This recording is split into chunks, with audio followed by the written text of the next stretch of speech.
Yesterday, before a scheduled procedure to have a mass removed from my kidney, I was denied access to have my service animal accompany me in the pre-op and post-op areas of the hospital. If you're new here, hi, I'm Ashton, and this is my multi-purpose service dog, Forrest. We have been a team for the past 4 years now. He's 6 years old, and he is truly just the best dog. We've been through so many things together, so many hospitalizations, so many surgeries. This is not my first rodeo, nor was it his. But the woman who's taking us back, she brings several families, and she sees me and Forrest, and she says he is not allowed to accompany me into pre or post-op areas. He needed to stay with my wife in the waiting room. Just to be incredibly clear, service animals are allowed in anywhere that is not a sterile environment. A pre-op and post-op area are not sterile because you can wear, street clothes there versus something like an OR or a burn unit that's absolutely sterile, and he can be excluded from those environments. I calmly attempt to advocate, and I explain ADA law, and she says, well, you have to wait here. I have to go get my supervisor. Also want to make it so clear that obviously even if a hospital or department had such policies, federal law trumps that every day. When the supervisor comes out, as she ends up telling me that they have a separate room they can accommodate me in, it has a door versus being like separated by the curtains in case other patients have allergies,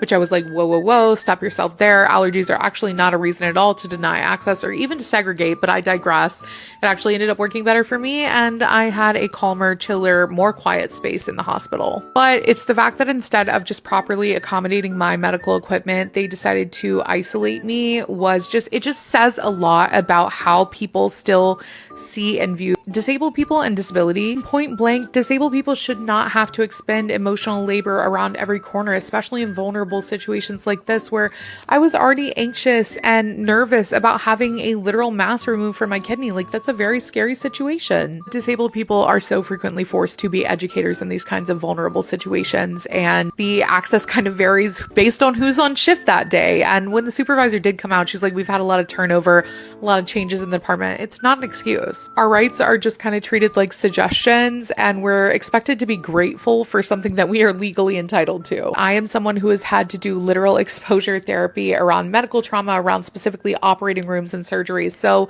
this was an extremely vulnerable, scary time for me. Access is not negotiable, and if this can happen to me, somebody who's educated, somebody who knows the law, somebody who is a disability advocate and accessibility consultant, imagine just how many people slip through the cracks. Hospitals need better training, staff needs to stop making calls that are just rooted in misinformation, and disabled patients shouldn't have to fight for basic decency. So if you do work in healthcare, let this be your sign to learn the Americans with Disabilities Act, or ADA, so that you can enforce it appropriately. And if you didn't already know this, now you do.